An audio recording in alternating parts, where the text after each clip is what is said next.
find out we went to Transylvania, the first thing that most of them want to know is if we saw vampires. Dracula is only in part a creation of Transylvania.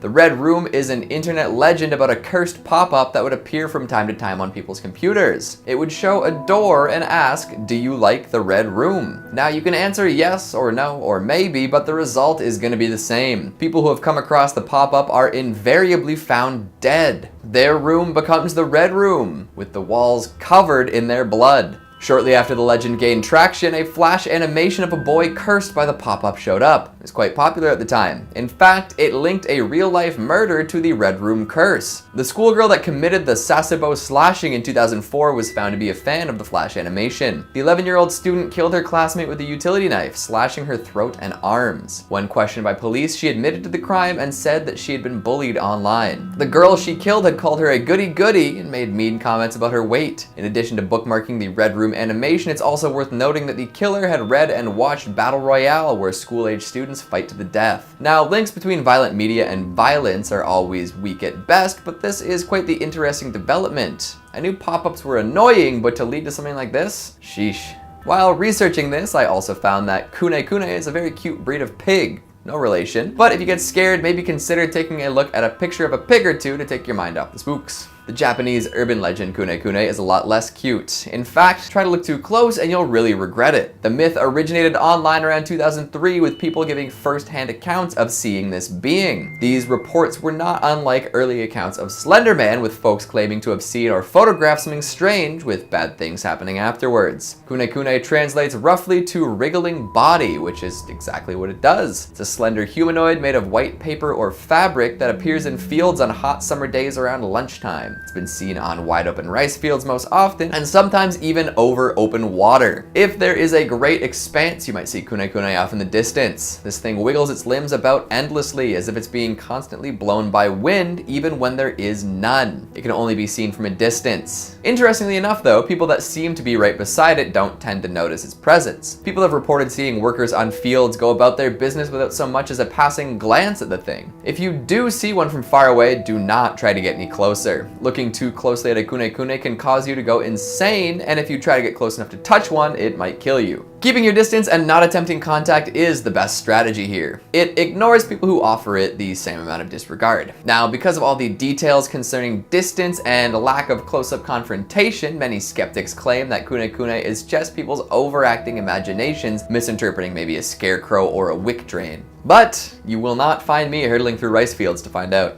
Coming in at number 3, we've got Tomino's Hell. You've likely heard of Dante's Inferno, which, while often quite disturbing, doesn't come with a curse attached. Tomino's Hell does. This poem by Saijo Yaso depicts a young boy descending into hell for unnamed crimes. Sweet Tomino is going to Jigoku, the Buddhist hell. Speaking of Jigoku, if you haven't seen the flick of the same name by Nobuo Nakagawa, drop what you're doing and watch it right now. Not only is it a fantastic visual marvel of a movie, it'll also make the story much scarier through its depiction of Buddhist hell. It's never explicitly stated in the poem, but it appears as if Tomino is heading down for killing his family. Apparently, if you read this poem out loud, you'll be cursed. Misfortune and death will follow anyone who decides to recite it. Back when this tale was first circulated, there were plenty of folks who would post on 2chan claiming that they were going to try. Photos, videos, and sound clips of people reading the poem were posted. Many said that nothing happened to them, but some others never returned after saying the cursed words aloud. The poem itself isn't very long, so I considered reading it aloud for everyone out there, but kind of like not being cursed, so maybe I'll wait for a day when I feel more open to eternal torment. Feel free to try yourself though. Coming in at number 2, we've got Kuchisaki Onna. It's hard to come up with a Japanese urban legend more popular than the slit-mouthed woman. She's on every list, featured in every article, plastered on the front of all sorts of movies, manga, and anime. This is an urban legend with staying power. The story goes that late at night, a woman wearing a surgical mask will approach lone travelers. Oftentimes, these solitary strollers will be children. She'll ask them, "Am I beautiful?"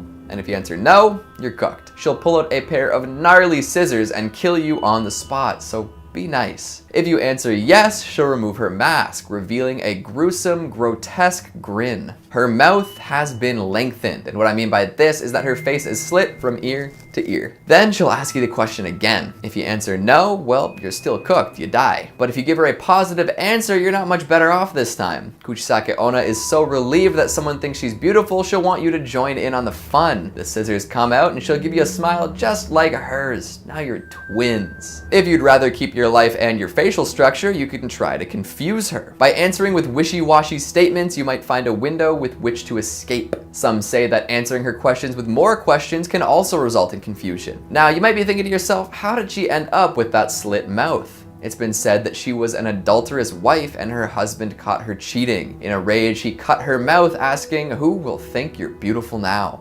Yikes. The surgical mask has always been a popular accessory in Japan, as it's considered good manners to wear one when you're sick. Now that masks are everywhere as a result of the current pandemic, do you think Kuchisake Onna will be making some appearances elsewhere?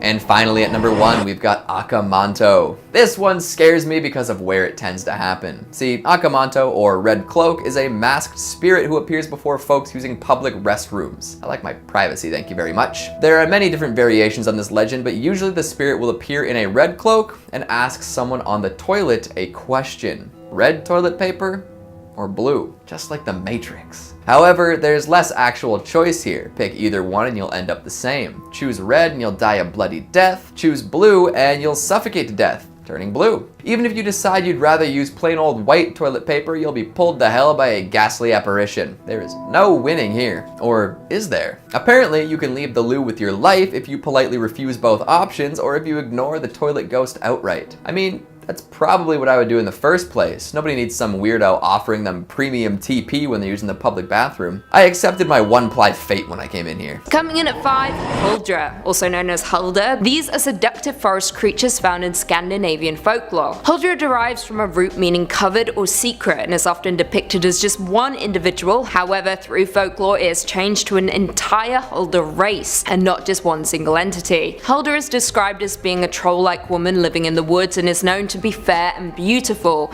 but wild, and is known to have long hair which she hides behind her back upon meeting a human. This legend goes that Adam and Eve had a handful of children, and one day when Eve was giving her children a bath, God came to visit her. However, Eve had not yet bathed all her children, so she hid the ones that were dirty. God asked her, "Are there not more children?" Eve said no. So God responded, "Then let all that is hidden remain hidden." And thus the ones hidden became the Underduriski. Excuse my pronunciation, please. Which means the ones living underground. The hidden children became lost souls under the surface of the earth, calling for someone to be with them, usually human passerbys. Huldra was one of these children, yet somehow managed to remain on the surface of the earth. Be warned, she is neither good nor evil and cannot be trusted. Coming in at 4, Jotni, also known as Jotun or Jotnar. This legend is described as being a type of entity contrasted with gods and other figures such as dwarfs and elves. In Norse mythology, Jotni appears as a giant being, often ugly and lumpy, with many of them in possession of great knowledge.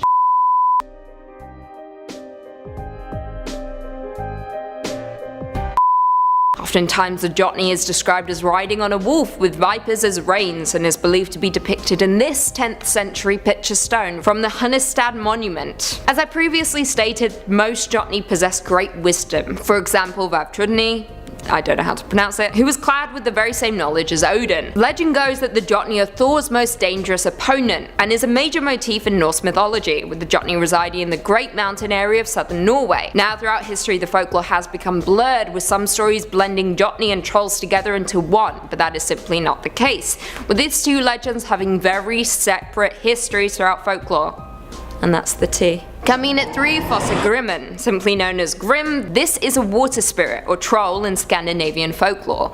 This water spirit plays the fiddle and is described as being exceptionally talented, with the sounds of forest, wind and water playing over his fiddle strings. He is a young handsome man who sits naked under waterfalls, what's not to love, playing mostly the music of nature. Grim is said to be willing to teach his fiddle skills in exchange for a food offering made on a Thursday evening, and in secrecy. The offerings he accepts is a white goat thrown with head turned away into a waterfall that flows northwards, smoked mutton stolen from the neighbour's storage 4 Thursdays in a row. However, if there is not enough meat on the bone, he will only teach those seeking the skill how to tune the fiddle. what a dick. However, if the offering is satisfactory, he'll take the student's right hand and draw the fingers along the strings until they all bleed. But after that time, the student will be able to play so well that, I quote, "the trees shall dance and torrents in their fall stand still." It is rumored that Torgeir Jorgensen, better known as Millegutten, was a famous fiddle player from Telemark, Norway, who was so good at the fiddle that he was believed to have sold his soul in exchange for Grimm's skills. Coming in at 2, Nokken. Nokken is the Norwegian name for a specific type of water spirit, also known as the Nak or the Nika. The Nokken are supposedly able to shapeshift, but are more commonly known as male water spirits who lure women and children to their deaths, usually using their enchanted violin. This most commonly occurs at Christmas or on Midsummer's Eve, with the Nokken targeting pregnant women or children that had yet to be baptized. Now, it's not easy to describe the appearance of the Nokken due to its tendency to shapeshift. However, reports have stated that he is a rather elegant man, oftentimes lurking inside the waterfall. Seems to be where all the hot men are lurking these days. However, sometimes he has been depicted as a brook horse. Be warned, the Nokken will become unhappy if he does not have access to water, with tales emerging of one spirit who went to live with a human after they had fallen in love, but was unable to stay due to their deep yearning to be by the water. So if you ever find yourself lured in by the Nokken, just drain that waterfall and run away. Easy enough, right? However, don't fret too much, with most crediting this legend as a manifestation of the dangers associated with water. And finally, coming in at number 1, trolls. I mean, of course, trolls are the primary legend in all of Scandinavian mythology and folklore. Old Norse history describes trolls as beings that dwell in isolated rocks, mountains, or caves and lives together in small family units that are rarely useful to human beings. Now, trolls are said to be inspired by the cruel giants who were the primary enemies of the gods who lived in the mountains of Utgard. They are said to have human-like appearance, but they are incredibly big and ugly. No shame, just facts. Now, like all legends, it varies from source to source, with some trolls being dim-witted, some have no particular grotesque characteristics, to others being dangerous to human beings. Now, although some are described as being man-eaters and as turning to stone upon contact with the sun, trolls are also attested as being solitary beings living far away from civilization.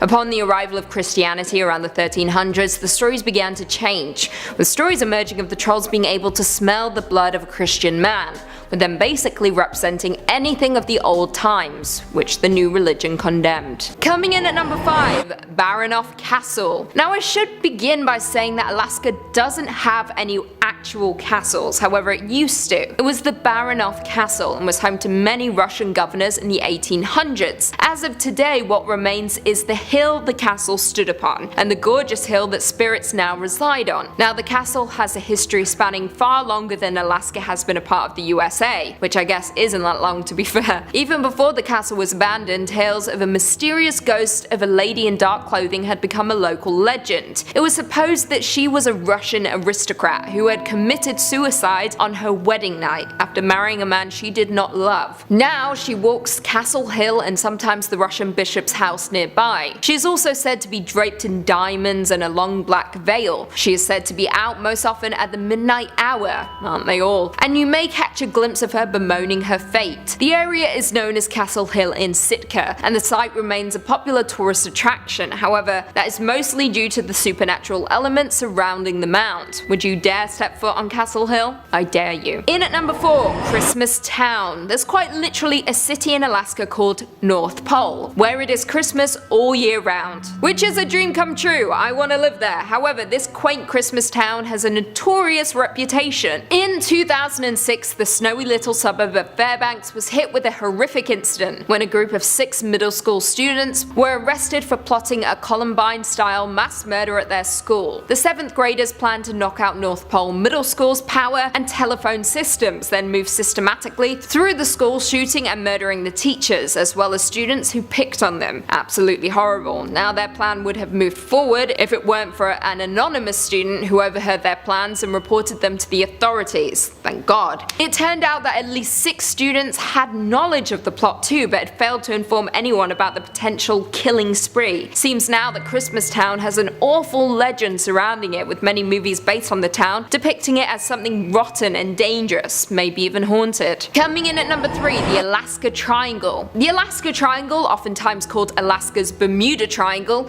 is a place in the untouched wilderness of the frontier state where a large number of people have gone missing. The triangle connects Anchorage, Juneau, and Barrow, with the latter being a small town on the state's north coast, and has some of North America's most unforgiving wilderness. Now, the triangle began attracting attention back in October 1972, when a small private plane carrying US House Majority Leader Hale Boggs, Alaska Congressman Nick Begich, and aide Russell Brown, and Bush pilot Don Johns vanished into thin air while flying from Anchorage to Juneau. Following the incident, more planes began to go down, as well as hikers going missing. Even Alaskan residents and tourists seemed to just vanish into thin air without any explanation. Since 1988, more than 16,000 people have disappeared in the Alaska Triangle, with a missing person rate at more than twice the national average, which is absolutely terrifying. Why aren't we talking about this? Now, the disappearances are often blamed on everything from severe weather to aliens to swirling energy vortexes to an evil shape-shifting demon of Tlingit Indian lore called Kushtaka. Absolutely insane, but I respect these theories. Honestly, it's probably just the weather, but you're cool. In at number 2, Saber Wolf. Legend has it that Inuits described a wolf-like evil spirit of the Nahanni Valley that kills people by biting their heads off. In some reports, the animal had long saber-toothed fangs and weighed upwards of 600 pounds, all of which they would use to hunt and kill their prey. The so-called monster has been spotted in Alaska at least once by an American mechanic, who described it as a wolf on steroids, as well as the crew of an American TV show, Alaska Monsters, who claimed to have an encounter with the beast. However, there may be an historical answer for the beast. Way back when, there was an animal called the dire wolf that lived up until the most recent ice age. Thanks to research, science tells us that this wolf averaged about 100 to 150 pounds and was first thought to be predecessors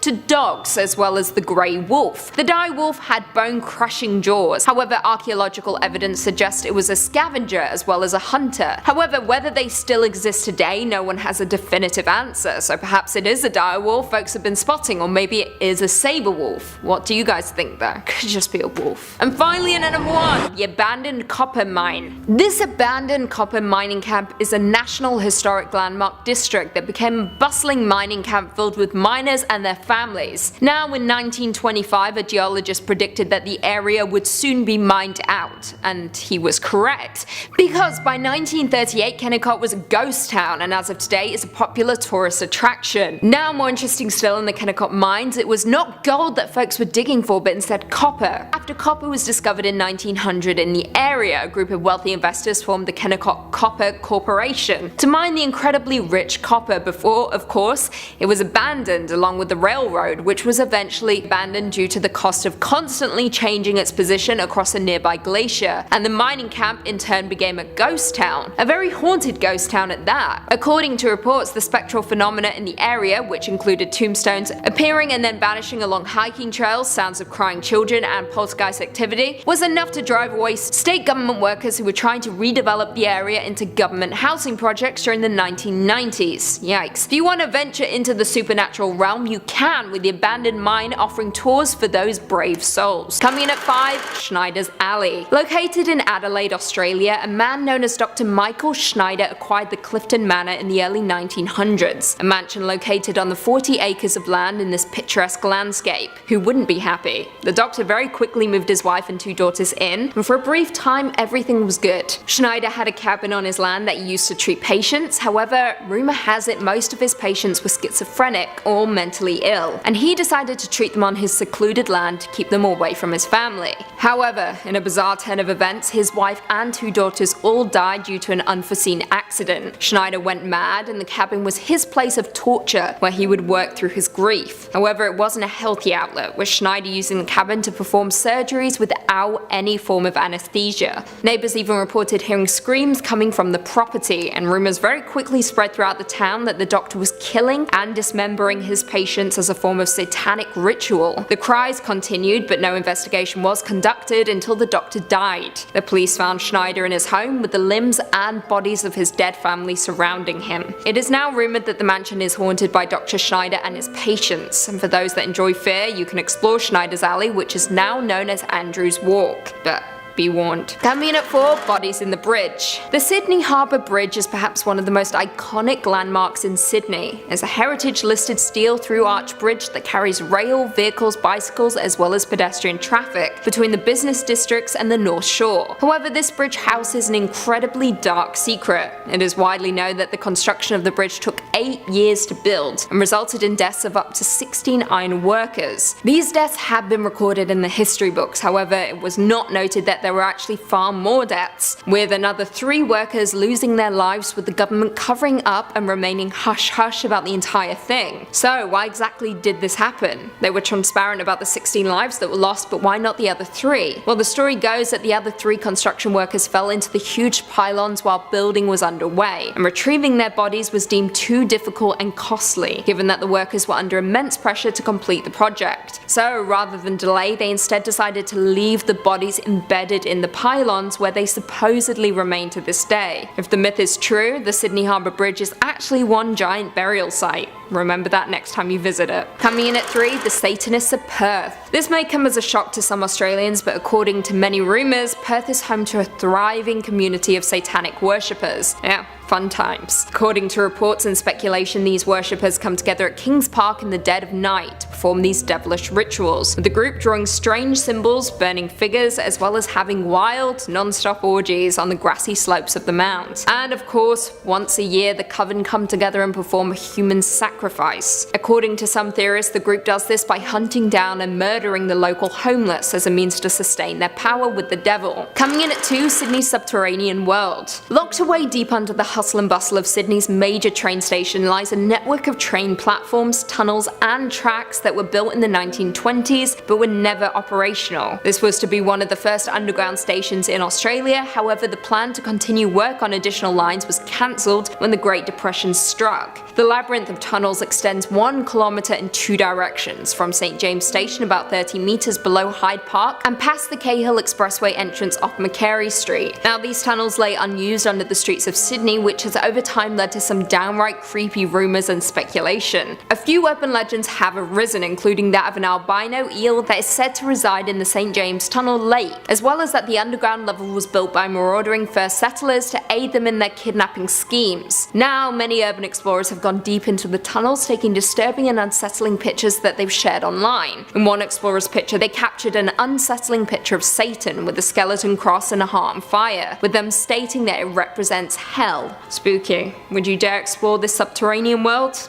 I wouldn't. And finally, coming in at number 1, the Burning Airman. Back in 1940, a horrible tragedy struck Canberra when a Lockheed Hudson bomber plane lost control and crashed into the woods. The event was a bizarre occurrence, considering it was a sunny and clear day with the plane coming into land from a normal flight, before suddenly just nosediving into a field and bursting into flames. It was a terrible incident that was ultimately dubbed Canberra Air Disaster and went down as one of the most tragic events in Australian history. However, it didn't end there. Years later, reports began to come in from local residents who had strange encounters in the woods, with many of them claiming they saw odd lights near the crash site, and many others claiming that they heard the distant drone of an airplane, followed by a loud bang. However, the most terrifying of them all was a local teenage girl who emerged one night from the woods in a fit of terror, claiming that she had been chased by the dead airman, whose spectral body was covered in flames. What was previously a popular makeout spot for kids is now closed, and instead houses a memorial site for the deceased airman.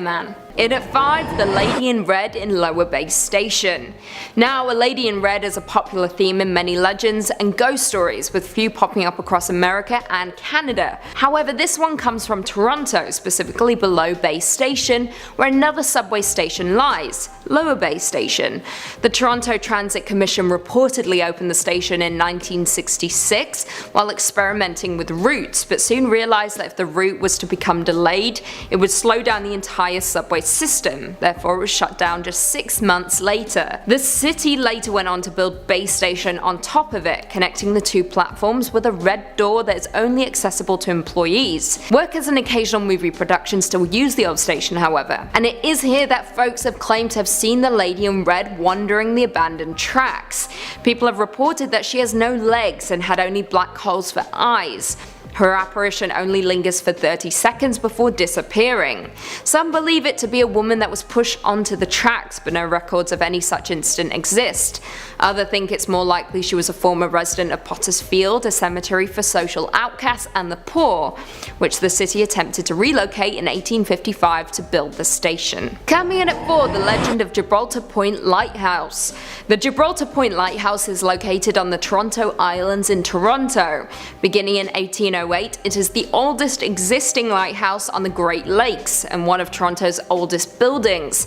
Now, due to its age, this lighthouse is of course shrouded in mystery, specifically regarding its first keeper, J.P. Radamula. According to the legend, soldiers from Fort York visited J.P. on the evening of January 2nd, 1815 in search of his bootlegged beer, but they had too much to drink and a dispute broke out, culminating in the keeper's murder. The inebriated soldiers tried to conceal their crime by chopping apart the corpse and hiding the remains. In 1893, then keeper George Dernan searched for the corpse and found part of a jawbone and coffin fragments near the lighthouse, though it was never definitively proven that they were linked to JP. As one of the oldest legends in Toronto, the truth behind the lighthouse keeper's death and disappearance remains a mystery even to this day, and the legend certainly lives on. Coming in at 3, UFO encounter in Manitoba. All the way back in 1967, Stefan McCallick ventured into the woods around Falcon Lake near Winnipeg, Manitoba, in search of silver and quartz,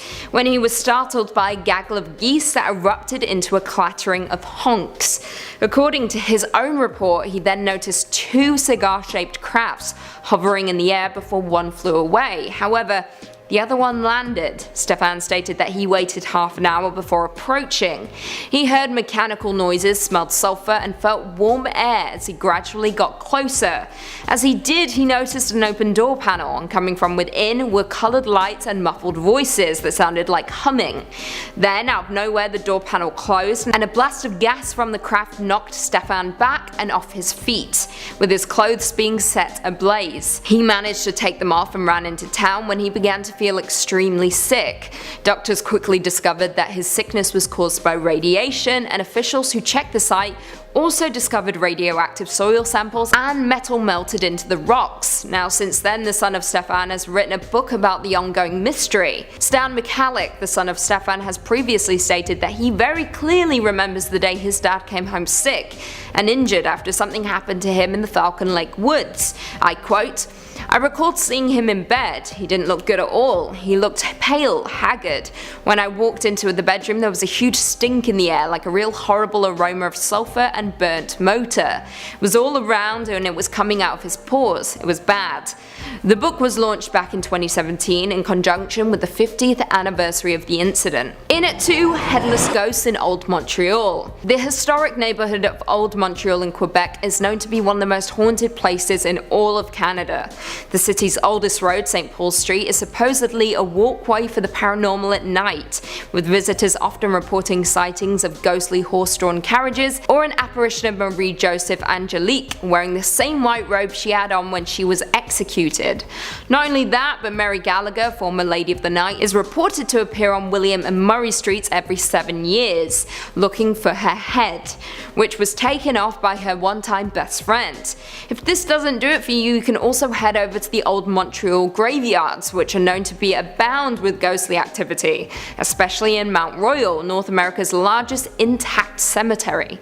Visitors have claimed to see apparitions wandering around the plots at night, as well as hear giggling, creaking, and other eerie noises coming from within the cemetery. More interesting still, some of the ghosts that people have reported seeing include several people who perished on the Titanic, and an often seen Algonquin man who looks over the cliff to the city below. And finally, coming in at number 1, the Cave Monster. One of the most haunting legends to come out of Canada comes to us from my city, Toronto, once again, and supposedly took place in August 1978. It was during this time that a 51-year-old man named Ernest went looking for his missing kitten in a Parliament Street tunnel after crawling into an opening near his apartment building. This is where he described seeing a monster that had grey fur, red eyes, and weighing approximately 30 pounds. Now, if you're not from Toronto, we have a sprawling path system, 28 kilometers of climate-controlled underground walkways and shopping. However, what if I told you this wasn't the only underground city we have? Well, as reported by the Toronto Sun in March 1979, about 10 feet into the tunnel that Ernest explored, he spotted a thin, human-like figure some 3 feet tall, with, as previously mentioned, grey fur and slanted orange-red eyes. The creature supposedly hissed at him, stating, get out," before fleeing down a side tunnel. Now, it is possible that Ernest was hallucinating or even lying, although saying that, the way the article was written seems to suggest that Laurie Goldstein, the reporter, believed him. Unfortunately, we'll likely never know what actually happened. When the story broke, the entrance to the tunnel had effectively been blocked off by collapsing concrete. Goldstein no longer remembers where the opening was, making the location virtually impossible to find. However, not long ago, someone online spoke of the underground tunnel that may have brought new light to the mystery. I quote, "There is a small opening to the underground tunnels off Parliament Street in downtown Toronto. The entrance is between 2 apartment buildings and leads to the tunnels via the sewers. The underground city beneath Toronto has its centre beneath Gerrard Street and Church Street. Above this area, strange magnetic effects have been observed. It is believed that underground equipment utilising powerful magnetic fields are responsible for the bizarre equipment failures that often are the cause of these accidents." Well, now we know the tunnels are real, do you believe the monster is? You decide. Coming in at 5, Princess Brunhild at Rostrap. This legend goes that years ago there ruled a king in Bohemia, whose castle was atop a loft mountain, where thunder and eagles found a home. Now this king had a daughter, Princess Brunhild, whose beauty was famous far and wide. Rulers and their sons sought the hand of the maiden, and among the suitors came the son of the King of Hars, who won her heart. He returned his father to announce his betrothal, and to make arrangement for the nuptials. However, someone had other plans. A new suitor arrived for Brunhilde's hand, a terrible giant who inhabited North Europe, terrifying all those who saw him. He brought with him costly gifts of gold, amber and precious stones, and after a few days of consideration the king promised the giant his daughter.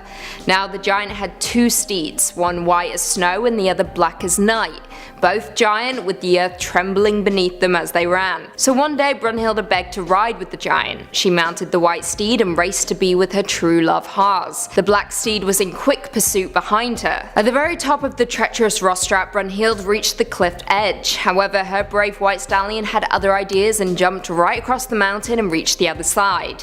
The giant, however, did not and ultimately plunged to his death. Atop the Rostrap hill in the Hars mountain range, you will find the hoof shapes imprinted into the rock on the edge of the cliff, marking the path the great white steed took when freeing the trapped princess. Coming in at 4, the Watzmann Mountain. The Watzmann is a mountain in the Bavarian Alps and is the 3rd highest in Germany, and the highest mountain located entirely on German territory. Now, for a mountain so famous throughout the country, you can imagine there would be a handful of legends associated with it, and that there are. One legend goes that in the deepest corners of southern Bavaria, a tyrannical king named Watzmann reigned the land, and enjoyed slavery and hunting local peasants. On one particular day, after a series of bloody killings, a curse was cast upon him and his family, which resulted in them all turning to stone. Now it is said that they are still entombed within the range of 7 mountains, near the town of Berchtesgaden. Would you climb this peak to discover if the legend is true? If so, I'll be right there with you. Coming in at 3, the Changeling. A changeling is a creature found in folklore throughout Europe, specifically Germany, and is believed to be a fairy child that had been left in place of a human child stolen by the fairies. It's a common theme stemming all the way back to medieval literature and reflects concern over infants thought to be afflicted with diseases or disorders. So this specific legend goes that once upon a time, at Heslock near Odenheim, a servant and a cook of a clergyman were married and living together. However, their newborn baby would not grow or gain weight. The mother was told to visit Neuhausen and give her baby water from the Syriac spring, with many believing that a visit to the spring would either restore a child back to health or would kill it within 9 days. En route to the spring, the child became heavy and monstrous in her arms, which resulted in a passing traveller yelling to the wife that she had the devil on her back. back. I quote, "Your child is at home in a new cradle behind the chest in the side room. Throw this monster into the brook." The mother cried but did as she was told. She threw the creature into the brook and a great howl bellowed from beneath the bridge. She fled home where she found her baby, healthy and laughing in its brand new cradle. Coming at 2, the Children's Crusade. According to history, the Children's Crusade was a failed crusade by European Christians to regain the Holy Land from the Muslims, said to have taken place in 1212. Now the story has become blurred over the years from factual to more mythical, with some versions including the visions by a French boy and a German boy, an intention to peacefully convert Muslims in the Holy Land to Christianity, with bands of children marching to Italy, and some being sold into slavery. Yeah, it's rough. In this specific German legend though, the story tells of a misguided German boy who was visited by Jesus, who told him to go forth and convert Muslims. So following the orders of Christ, he gathered a sizable group, mostly children, and led them towards the Mediterranean, where they took boats east. Now during their journey, one boat crashed, killing everyone on board. The others, however, arrived in Tunisia, where the children were sold into slavery, and in turn, none of them made it to their destination. Sad.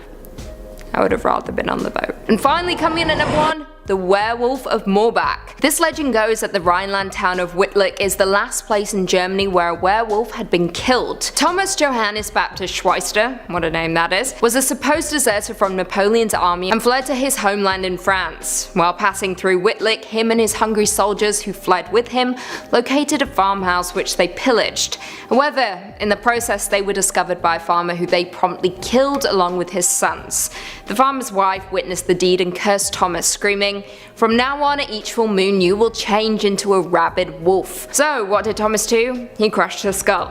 Of course. Anyway, as time went on, the curse began to take effect and Thomas's personality changed. He began to rob, rape and pillage until he eventually fled to the sanctuary of the deep forest, where he took on his wolf form. He began to slaughter livestock and animals in his new form before a group of villagers discovered him, killed him near the village of Morbach, and buried him. They lit a candle that would burn continually. As long as the candle is lit, the werewolf could never return. Coming in at number 5, we've got the 2-striped Telemonia spider. We're gonna start this one off with an older tale. This one was actually quite popular back in the late 90s, the golden age of chain emails. It's likely that this urban legend was so effectively spread thanks to the relative inexperience of all online users, but it almost seems too silly to be real nowadays. Actually, wait. There are much less believable stories flying around the internet today. Never mind. Back to the actual urban legend though, there were many reports of the venomous 2-striped Telemonia spider being found under public toilet seats. You know, as spiders do. Accounts were widespread, with stories popping up with various twists, making them seem like these spiders were biting and killing toilet users all over America. In fact, it got so popular that the Telemonia got a nickname, the butt spider.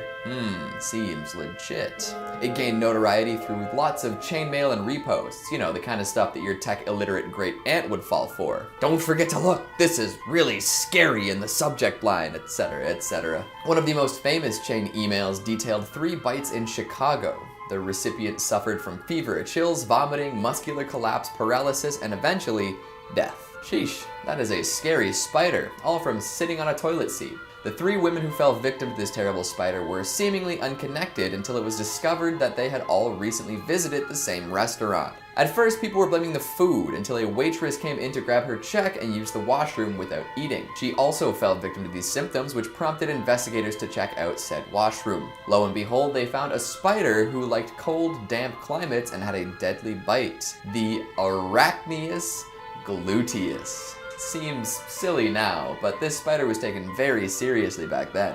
This urban legend was actually started by a guy named Steve who wanted to prove how silly chainmail could be. He dropped in a bunch of hints like the name of the spider to ensure nobody would take it too seriously. But people still did, and they even put their own spin on the story, replacing ridiculous aspects with real ones. And as it circulated more folks became afraid of spiders and public washrooms. Way to go, Steve. You nailed it. Coming in at number 4, we have teens sewing their mouths shut. Parents will believe anything if they think it's harming their kids. Video games cause violence, classic books are bad influences, there are secret demonic messages in pop music. Now, those examples have been around for a while, even pre-internet. However, now that the internet is alive and well, there is a whole new category of bunk that people will believe has undue influence on their children. Viral Facebook posts with new moral panics attached each week. Stories about bullying, predators, dangerous apps, and more. It's enough to make your head spin.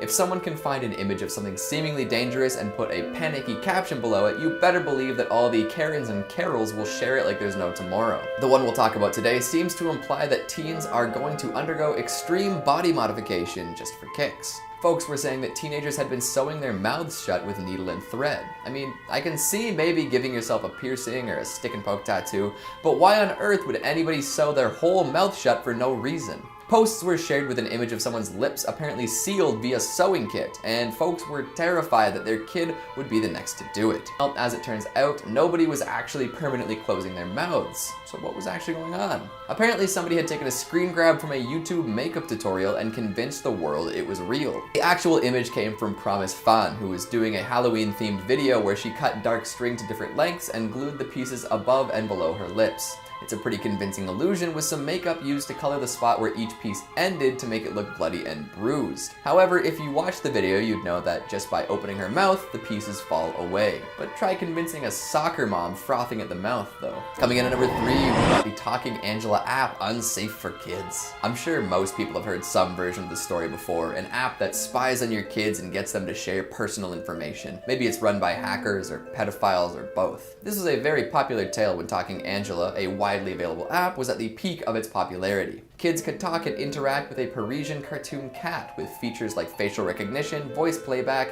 and a text-based chatbot. Rumors about Talking Angela's safety had been circulating since release, with all sorts of folks claiming that it was a luring tool for pedophiles or a front for hackers to speak with children. This led to the urban legend getting a little bit out of hand, with Facebook moms posting all sorts of ridiculous stuff that even got picked up by news organizations. A lot of these posts read something like, "Attention, parents and grandparents, do not download this app. I just saw a post from another mom and it says that it takes pictures of your kids without you knowing, and it also knows where your kids are, and it asked my precious Caden what his name was and where he went to school.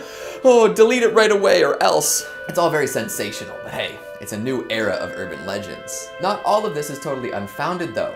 Although it has been proven that Talking Angela is not run by hackers or pedophiles, it can engage in chat and ask questions, and it can share photos to social media. However, these features must be turned on by the user. I think the real lesson here is, don't leave little Taylor and Skylore alone with the iPad. They don't know any better. Coming in at number 2, we've got scary clown murders. Oh man, 2016 seems like it was so long ago at this point.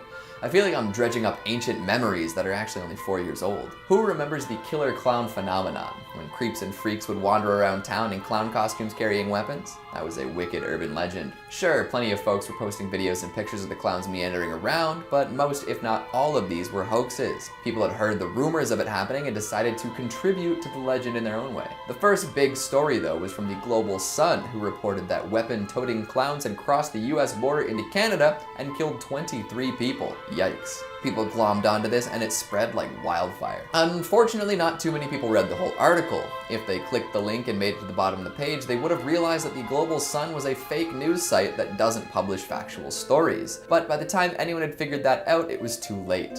Clown fever had taken North America by storm. You couldn't log on to any social media without seeing some POV video of someone being menaced by a rubber-masked assailant in the middle of the night. It even got to the point where residents of Greenville, South Carolina reported that clowns were trying to lure kids into the woods. Like most urban legends, there was no real evidence to back any of this up. It just seemed like people's innate fear of clowns was being exploited. And finally, at number 1, we have Ebola zombies. Just like the more recent Corona zombies hoax, this story became legendary when somebody tried to capitalize on the fear and uncertainty surrounding a pandemic. After a Liberia-based newspaper published accounts of 2 Ebola victims coming back to life under mysterious circumstances, the internet exploded with theories and stories. Anything zombie-related seems to have a wicked grip on the minds of people everywhere, so this kind of story really sets the imagination alight. Remember the bath salt zombies and voodoo zombies? People just want a zombie apocalypse, I guess. So after the newspaper published a story about 2 women coming back to life, the locals started to panic. They thought that women were ghosts and shouldn't live among them. Eventually, it got enough traction to make it to an international news outlet, but all the reports were missing key details. There was no information on how or when the patients were declared dead, and there was nothing on what happened between their deaths and their resurrections. Seems a little fishy, right? Well, the rumors died down after a while, but reports of a third victim coming back to life resurrected the Ebola zombie narrative. Even though this third case appeared to be satire, the internet was once again ablaze with Ebola zombie chatter. Since then, there have been no additional reports on these so-called zombies and no corroborating resurrections. So if there were Ebola zombies, there weren't too many of them, and their animation was not contagious. How many of these 5 urban legends have you personally encountered? What's your favorite internet urban legend? In at 5, the Witch Girl of Pilot's Knob. Now this legend comes to us from Marion, Kentucky, where a young girl is said to be buried in a concrete grave. Back in 1916, a woman named Mary Louise Ford and her 5-year-old daughter Mary Ellen Ford were living in Pilot's Knob. The mother and daughter were accused of being witches, and instead of waiting for the trial, the frightened villagers dragged the mother and daughter out of the house and burned them alive at the stake. Classic witch business. They then buried the mother's body in a different location, and to avoid the young girl coming back from the dead and seeking revenge, the fearful villagers made sure to take precautions. They buried the daughter in Pilot's Knob in a steel reinforced coffin, and then after lowering it into the grave, they filled it with concrete. Following that, they put gravel on top and built a metal fence all around the gravesite. Yeah, they were pretty damn scared. According to legend, the young girl's ghost paces back and forth behind the fence, searching for her mother who was buried somewhere else. Yet she cannot escape the confines of the fence. Many locals have even reported seeing tiny child's footprints in the gravel over her grave, and some believe that if you visit the girl's grave alone and get too close, her hands will come up and grab a hold of you and drag you down into the concrete. Folks who have reported to see her go say that she wears a white dress that is scorched at the bottom and her long blonde hair smolders at the ends. In at 4, the Hanging Man of Allendale Train Tunnel. The Allendale Train Tunnel is located south of Cincinnati in the woods behind the Allendale Trailer Park in Ellesmere, Kentucky. Now, legend goes that some years ago, a man hung himself from a hook that is set above the tunnel entrance. The man's ghost is said to walk the tunnel or even appear hanging from the hook. Not only that, but there are also reports of disembodied voices as well as screams coming from inside the tunnel. Now, for those seeking to locate the tunnel, there has been some confusion simply because it's known as a train tunnel, yet no trains run through it. It's actually a tunnel for the stream that runs under the tracks. In order to reach it, you must enter the woods, travel down a hill, and follow the stream to reach the tunnel, which is now heavily graffitied and littered. Although in urban legend, one element rings true. There is a hook above the entrance to the tunnel, the clear indicator that you're in the right place. Enjoy. In at 3, the Witch's Tree. On 6th Street and Park Ave in Louisville, Kentucky, you will find what can only be described as a natural monstrosity. A knotted tree, so misshapen and tortured that it could easily serve as a portal to hell. Now, even if the tree itself didn't catch your attention, the trinkets, baubles, and bead necklaces hanging from the branches certainly would. They are items that have been placed by the Louisville locals to appease the vengeful witches. Now, the legend of the bizarre tree begins in the late 19th century, where it was supposedly the gathering place for a coven of witches, where they would perform their ceremonies. All was well until a city planning committee decided to remove the tree ahead of the annual May Day celebration. This, of course, displeased the witches greatly, so much so that they cast a curse. Exactly 11 months to the day after the tree was cut down, the city suffered a storm so severe it was assumed by locals that the witches had made good on their curse and summoned a storm demon. Now, during this horrendous storm, lightning struck the stump of the old witch's tree, and suddenly a new tree began to grow. However, it was not a healthy tree, but rather twisted and otherworldly. Now, whether these stories are true or not, the locals of Louisville believe this tree houses something dark and sinister, and to this day continue to adorn it with baubles and trinkets. In it too, the Headless Woman of Iroquois Park. Iroquois Park is a 739-acre park in Louisville, Kentucky, designed by Frederick Law Cherokee and Shawnee Parks. It is a serene and picturesque park with an old-growth forest and viewpoint atop the hill. However, as you wander through the forest and the winding trails on a warm night, you may begin to hear the sound of a dog barking barking wildly. Following that, a thick fog will roll in, partially obstructing your vision. Then, you will smell the stench of smoke and fire begin to rise in the air. The fog will break, but just for a moment, and then you'll see a figure begin to approach.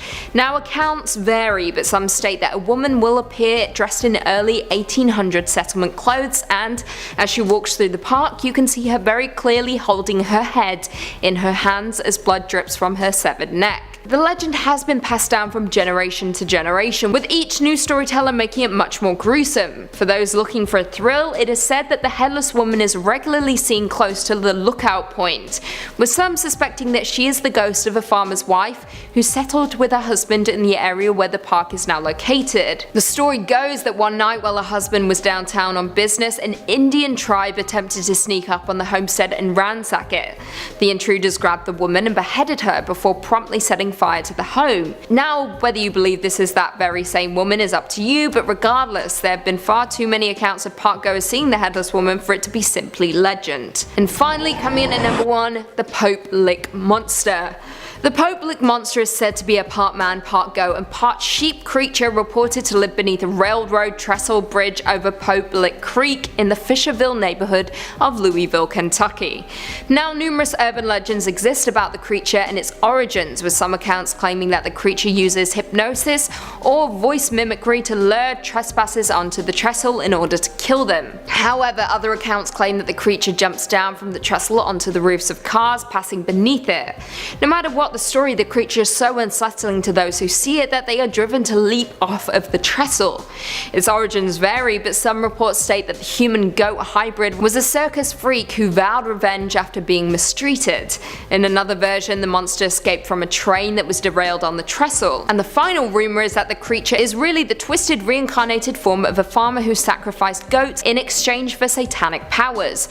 No matter which way you spin it, this creature is horrifying and is said to be behind a number of deaths and accidents at the trestle since its initial construction, despite the now looming 8-foot fence built to keep thrill seekers out. In at 5, fan death. This is quite a bizarre one that I'm honestly surprised I never heard of before. Supposedly in Korea, there is a genuine fear of fan death. Now, fan death is a well-known belief in Korean culture where it is thought that if you have an electric fan running in a closed room with an unopened window, you will quite literally die. Now, of course, there is no definitive evidence to support this strange claim, yet it's still widely believed. Where this legend came from is unclear, but fears of electric fans date back to their introduction to Korea, with stories existing in the 20s and 30s, warning the risks of nausea, asphyxiation, and facial paralysis to electric fans. Yeah, this is not a joke. Now, you're probably asking yourself what the proposed cause of death actually are. Right, well, first up is hypothermia, heat stress. Now, air movement will increase sweat evaporation, which cools the body, but in extreme heat, when the blown air is warmer than the body's temperature, it will increase the heat stress placed on the body and in turn causing heat exhaustion. Now, the EPA, aka the Environmental Protection Agency, discourages people from using fans in closed rooms without ventilation. However, they do approve of a fan if a window is open. Very strict fan rules here, guys. Now, the second proposed cause of death is asphyxiation. It is alleged that fans may cause asphyxiation by oxygen displacement and carbon dioxide intoxication. Honestly, I've spent my whole life using fans and I'm still here. I think, anyway. I don't know. In at 4, red surgical mask. As most know, plastic surgery is quite a big deal in Korean culture, as it is in America and the rest of the world, with the pursuit of perfection a thing that most strive towards. So this legend goes, I quote, "A man is sitting in an empty subway car when a tall, thin woman walks in and sits in front of him. Her hair is dark and long. It covers most of her face, but he can see that she has a red surgical mask on. Thinking nothing of it, he leans back and watches the door close. The man notices her eyes and she catches him staring. He smiles at her. She asks the man, 'Am I pretty?' Taken aback, the man stammers, 'Yes.' She takes her mask off, revealing the rest of her face. There was a gash from ear to ear, her gums, teeth, and ligaments showing. She screams at the man, "Am I pretty now?" In terror, the man tries to get her as far away from the woman as possible. She takes out a scalpel and makes her way to him when the doors open and the man runs out. Now, this legend may sound familiar to a lot of you, and that's because it shares very similar roots to Slit-Mouthed Woman, a malevolent figure from Japanese folklore who partially covers her face with a mask or object and carries some sort of sharp instrument. According to popular legend, she asks potential victims if they find her attractive. If they respond no, she will kill them with her weapon. However, if they say yes, she will reveal that the corners of her mouth are slit from ear to ear. Now, it's uncertain where the legend originated from, whether it was Japan or Korea, but regardless, it's straight up terrifying. Coming in at 3, soul-stealing dreams. Now, this one is truly terrifying because not only does it involve your dreams, but also your dead family members. It's The legend goes that dreaming of a dead loved one is a bad omen, especially near water. It is said that the dead family member will call you towards them, and if you embrace them in your dream, they will steal your soul away. Lovely. One particular story occurred on a Korean TV show where they would discuss hauntings and encounters with the paranormal. I quote, "During one of the episodes, they had a family on where they talk about how their grandmother had passed away. The man said that he dreamt that his grandmother was beckoning him over while she was waist deep in water. For some reason, he didn't go and he told his wife. His wife explained that going into the arms of a dead person, in water no less, was a sure sign that your soul was going to be stolen. The husband said he kept having the same dream, and every time he was closer and closer to the grandmother, until one day the family realized that they had kept something of hers. They paid respects to her once more and the dream stopped." Lesson number 1. If you're from Korea, do not hang on to any of your deceased family members' belongings. They will literally steal your soul for it. Coming in at 2, the virgin ghost. Stories of virginal ghosts are everywhere in Korea. They're often found in abandoned buildings, but more typically they're found in hospitals, schools, bathrooms, cemeteries, and wooded areas. Just don't go to these places and you're cool, I guess. Now, these virgin ghosts almost always have long hair covering their faces and dressed in white garbs. This is due to the fact that tradition stated that single women should always wear their hair up, and the white garb is usually worn during death. In Confucian Korean tradition, it was a woman's role to serve her father, husband, and sons. If she died before being able to fulfill this goal, she would be cursed to walk the earth for eternity. Now, legend goes that when you're in the presence of a virgin ghost, you will know it. This is because you will feel a sudden change in temperature, perhaps a sudden chill, and the wind will often change direction. One story goes that, I quote, "A man was living on the topmost floor of the apartment building. One late night, he heard someone knocking on his door. He did not find anyone at the door, but he heard a voice telling him to count to 100 with his eyes closed and without making any noise. He started counting but got curious at 49. He opened his eyes and found a virgin ghost staring at him. It is said that virgin ghosts are most likely to be found in abandoned buildings. They are dressed in white and have long hair. Very spooky indeed." And finally, in at number 1, the haunted bathroom. Now, for some very strange reason, Koreans have a lot, and I mean a lot, of stories about haunted schools, particularly haunted school bathrooms. Yeah, it's unsettling. But to be fair, Korean schools are definitely eerie. What with their dark stairwells and long hallways, they seem to be never ending. And of course, the creepy, oftentimes half-lit fluorescent lights. Enter Korean school bathrooms, which in pop culture are often depicted as decrepit, old, crumbling, and always dark. Now, legend has it that one of these stalls in these bathrooms, particularly the stall located towards the back, is where a girl killed herself and supposedly now haunts it. Students whisper that the toilet flushes by itself and that the door will close with no wind around. Rumor has it that if you're alone in the bathroom, you can hear the crying.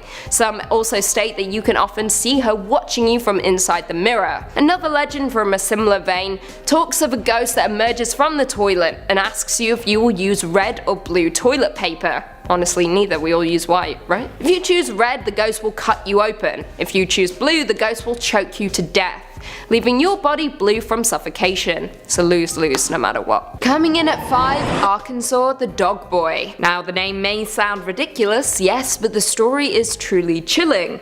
If you find yourself at 65 Mulberry Street in the middle of a small Arkansas town of Quintman, you may very well encounter the hulking outline of a 300-pound, half-man, half-beast with glowing animal eyes. This is the Dog Boy. If you see him, walk quickly, as he is rumored to chase people down the street, biting at their heels.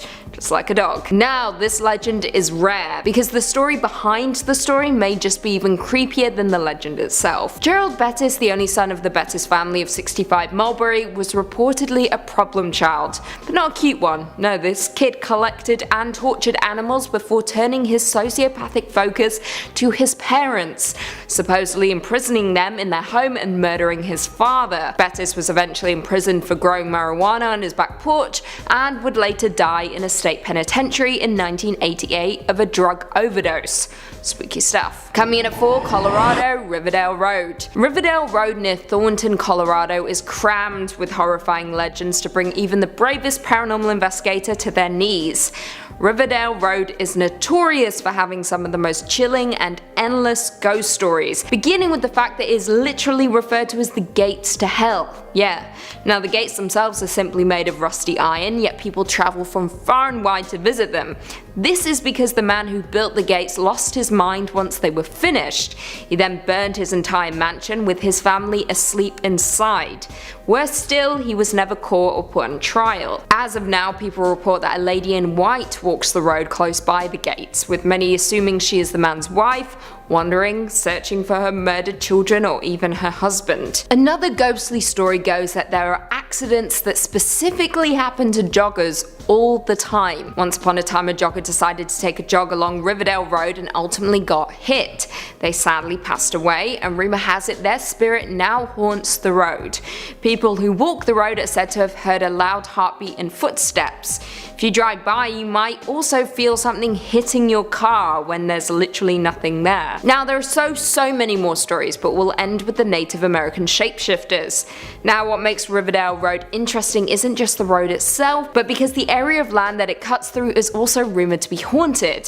For hundreds of years, there have been countless stories about Native American shapeshifters roaming the land, with many passers-by spotting them on the road. According to reports, they take on different shapes and communicate with people in their own ways. They're also known to play tricks on anyone who walks down Riverdale Road, so be warned. Coming in at 3, New Jersey, The Watcher. Now, this legend could honestly be the script for a horror movie. Let me break it down for you. A family begin receiving ominous notes just days after they close on their dream home. Yeah, spooky, right? Well, this story took off back in 2015 after a young family moved into a $1 million house in Westfield, New Jersey. However, they began to get letters signed by someone only IDing themselves as the Watcher, who claimed it was their duty to watch over the house, while also spouting weird lines such as, I quote, "Do need to fill the house with the young blood I requested," and "Who has the bedrooms facing the street?" Yeah, creepy. The writer also noted the make of the couple's car and the comings and goings of construction crews. He also observed that the couple had 3 young children, stating, I quote, "Was your old house too small for the growing family, or was it greed to bring me your children? Once I know their names, I will call to them and draw them to me." Now, no one quite knows the truth behind the legend, whether it was a prank or a spooky neighbor, but what we do know is that the Watcher was never caught and still remains watching the house in Westfield, New Jersey. Coming in at number 2, California, Turnbull Canyon. Turnbull Canyon is a 4-mile loop trail located near Whittier, California, and is part of Puente Hills Preserve. It lies in the northern central part of the preserve and is an east-west canyon with relatively steep drainage. Now, natives call Turnbull Canyon Hatunga, or the place of the devil, and is supposedly where the ghosts of those slain for not converting to Christianity dwell alongside witches and Satanists who reportedly use the place to sacrifice children, whose spirits now walk along the canyon. According to other reports, Turnbull Canyon also houses the ghosts of 21 children who perished in a plane crash back in 1952. However, there are no existing records of the incident, so this may be local legend. However, what we do know is real is that in the canyon lies the remains of an old insane asylum that supposedly came back to life to kill a teen in the 1960s via long dormant electrical wire. Not only that, but there are cults, alien encounters, and gravity hills. The list goes on and on. Basically, if something unnerves you, there is probably a story about it going down at Turnbull Canyon. Now, its origin is pretty simple. Turnbull's evil dates back centuries. However, it wasn't until the site was established as a fur trapping site in 1845 that things started to get a little odd, and very quickly word of the canyon's evil terror spread far and wide, making it one of the world's most visited places. But not for its beauty, but due to morbid curiosity. And finally coming in at number 1, Virginia, the Bunny Man Bridge. This terrifying urban legend originated from 2 incidents in Fairfax County, Virginia in 1970, but very quickly spread through the Washington DC area as well. Now, like all legends, there are many variations. Most involve a man wearing a rabbit costume who attacks people with an axe or a hatchet. Now, the legend goes that in 1904 a group of convicts were piled onto a bus to be transported from an asylum in Clifton, Virginia to a nearby prison. En route, however, one of the buses crashed and the convicts managed to escape. Thankfully though, the police were able to round up all of them, all but one. As their search went on, they began to find skinned, half-eaten bunnies in the woods and hanging from the overpass of Fairfax Bridge, now known as the Bunny Man Bridge. A year later, on Halloween night, several teens went to hang out under the bridge. Come morning, they were all found dead. Legend has it that if you hang out under the bridge on Halloween night, you will meet the same fate as the rabbits and the teenagers. Jump ahead to 1970, there were numerous police reports of people who had been threatened by a man holding an axe and wearing a white suit with bunny ears.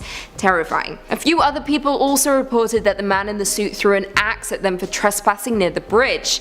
To this day, there have been numerous reportings of the man with the axe, as well as the dead rabbits in the woods surrounding Fairfax Bridge, which is now known, once again, as the Bunny Man Bridge.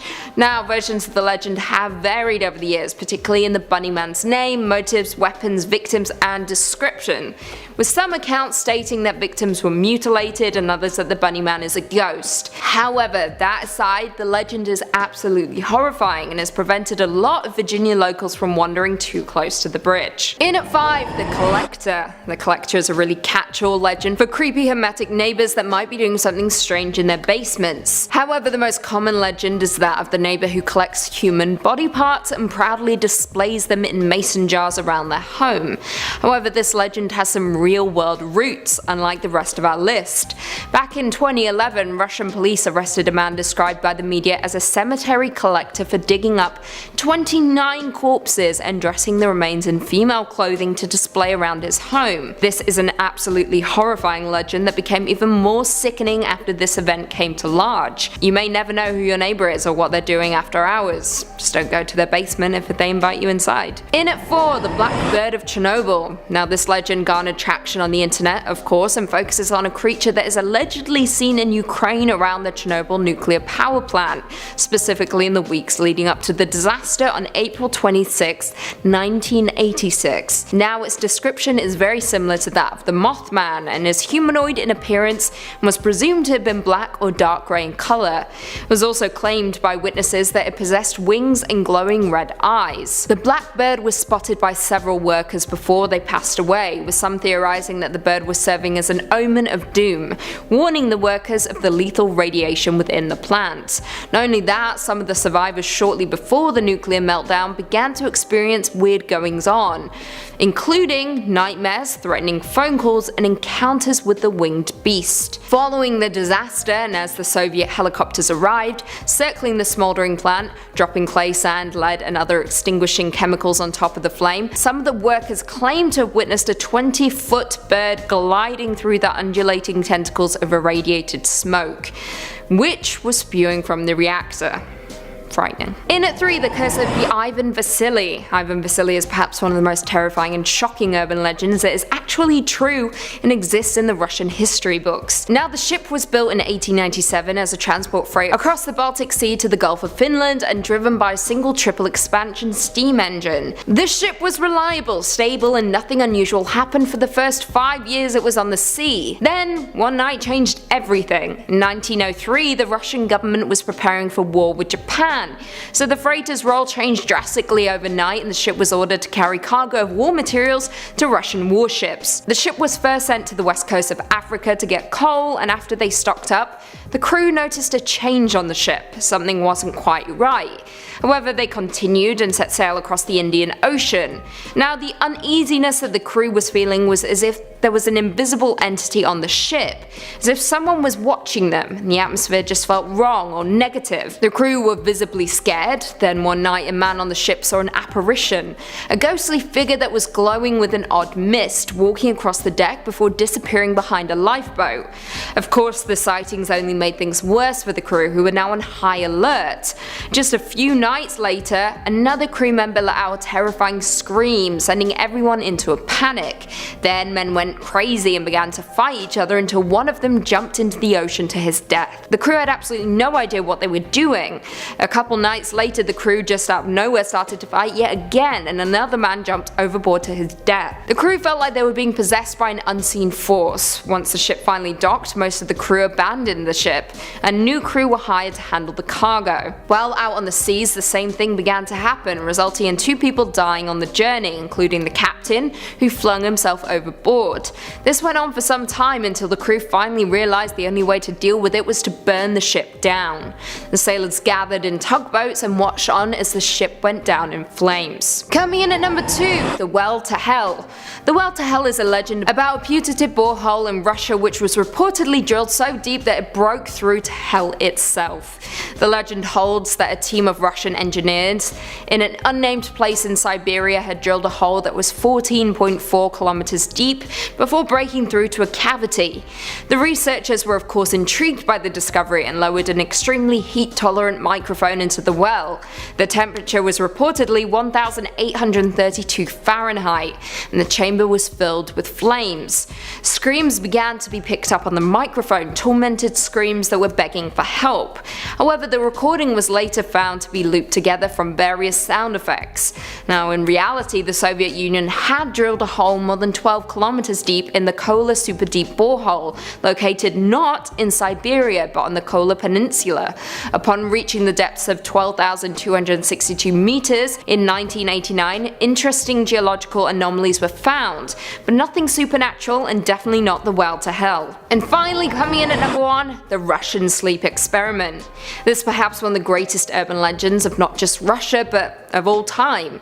It's simply known as the Russian sleep experiment, and according to the legend, researchers in the 1940s took 5 prison inmates and locked them in an airtight chamber with a special gas to keep them awake. This was so they could see the effects of prolonged sleep deprivation and promised the subjects their freedom if they could go 30 days without sleep. The results were of course absolutely horrific. On the 5th day, paranoia began to set in and the prisoners stopped talking to each other. On the 9th day, a few of them began screaming relentlessly, while others tore apart the books they were given, smeared them with feces and blocked off the one-way mirror so they couldn't be seen. Then, out of nowhere, the screaming stopped. 3 days went by without sound from inside the chamber. The researchers tried to address them via the intercom, stating that they were coming in and for the prisoners to lie flat on the floor. Then one of the voices answered, "We no longer want to be freed." After 15 days, the researchers finally opened the door, and the sight was apparently horrific.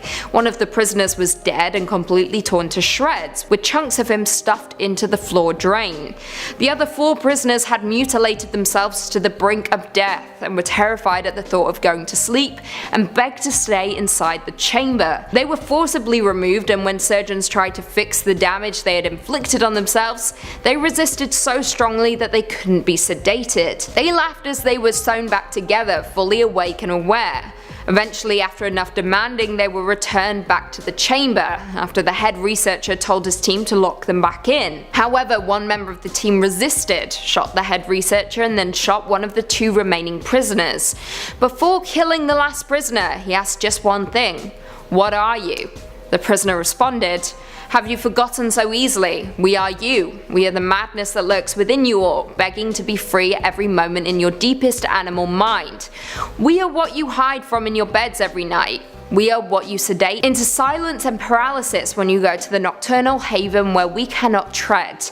After this, the researcher shot the prisoner in the heart. Coming in at 5, Arlington Screaming Bridge. Now this Texas legend will quite honestly make your hair stand on end. Legend has it that one full night more than 50 years ago, several teens were carpooling home after their high school football game. Still riled up over the victory, driving responsibly definitely wasn't of utmost importance to the young teens. The bridge running through Arlington's River Legacy Park was just wide enough for 1 car at a time. You can probably guess where this is going. The teens hooting and hollering drowned out all the noise, like that of a vehicle that had no working headlights. The cars collided head-on before erupting in a fiery explosion and plunging into the waters below. Nobody survived. The bridge is now closed to vehicular traffic, with the site only accessed on foot. However, it now has a new name gifted to it by locals: Screaming Bridge, a name which was coined after the first brave souls went exploring along the bridge and experienced events that can only be explained by the supernatural. Legend has it, if you stand on the bridge and gaze into the river below, you'll see a tombstone for each of the deceased with their names, date of birth, and death. Visit at midnight on the anniversary and you'll hear two cars screeching towards each other before colliding. Coming in at 4, the nurse at Bexar County Hospital. If you ever find yourself in Texas, whatever you do not find yourself at the dilapidated Bexar County Hospital, because it is supposedly housing the spirit based on an American serial killer called Janine Jones. Now, the real-life killer is responsible for the deaths of up to 60 infants and children in her care as a licensed vocational nurse during the 1970s and 1980s. In 1994, she was convicted of murder and was sentenced to 99 years in prison with triple credit. Now, the legend of the nurse at Bexar County Hospital is similar treading, with legend stating that a murderous spirit used to wander the halls killing patients in order of their room number, first 201, then 202, 203, 204. It began in one ward where patients all began asking about one particular nurse. However, when the staff checked the security camera, they found the patients speaking to seemingly no one.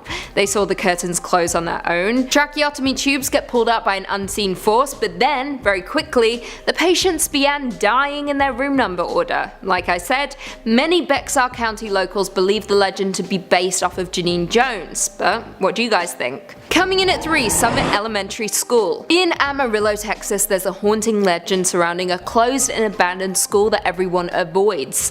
The Summit Elementary School is one of the most haunted locations in all of Texas, and its dark history makes it a hub for ghosts and spirits alike. The school was open up until 1972 and is haunted for numerous reasons, including a janitor who killed students and stuck them in the boiler, racially motivated murders that took place in the school, and murdered prostitutes hidden in the walls. These are just a few of the legends surrounding the terrifying building. Worse still, legend has it that if you're brave enough to visit the abandoned school at night, your car may do strange things. Swings will move by themselves and you might even hear voices coming from the walls. Honestly, this school is beginning to sound like the one from Marianne, which is a French horror series you all need to watch immediately. Do it. The Queen demands it. Coming in at 2, the Candy Lady. Now, this very well might be one of the scariest urban legends I've ever read and may result in a lot of you sleeping with the light on tonight. Sorry in advance. This theory goes, I quote, "The Candy Lady allegedly lures children to their doom by leaving enticing goodies on their windowsills just before bedtime. Her plan is for the kids to wait for mum and dad to fall asleep before indulging in the sweet treats so as not to get in trouble. Afterwards, she'll grab them and feast on their sugar-laden blood until there isn't any left.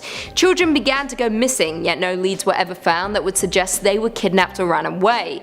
As some of the remaining children got older, they confessed to eating candy left on their windowsills with a note from the Candy Lady, so parents started to wonder if the other children perhaps had been poisoned. The worry was soon put to rest when someone actually turned up dead. Not a child though, but a sheriff's deputy who had been investigating the disappearances. His eyes had been stabbed out with a fork, and his pockets stuffed with candy. A farmer also found a child-sized set of teeth inside a candy wrapper one morning while tending to his fields. Very creepy. The legend still remains in Texas, and whenever children go missing, people are very quick to blame the Candy Lady. And finally, coming in at number 1, Black-Eyed Children. Black-Eyed Children or Black-Eyed Kids are a contemporary legend of supposed paranormal creatures that resemble children between the ages of 6 and 16 with pale skin and black eyes who are reportedly seen hitchhiking or are encountered on doorsteps of residential homes. Now, children are creepy already. They say strange things and their innocence allows them to breach the barrier between the living and the dead that we jaded adults just don't possess. However, the Black-Eyed Children legend is one for the history books and is downright terrifying.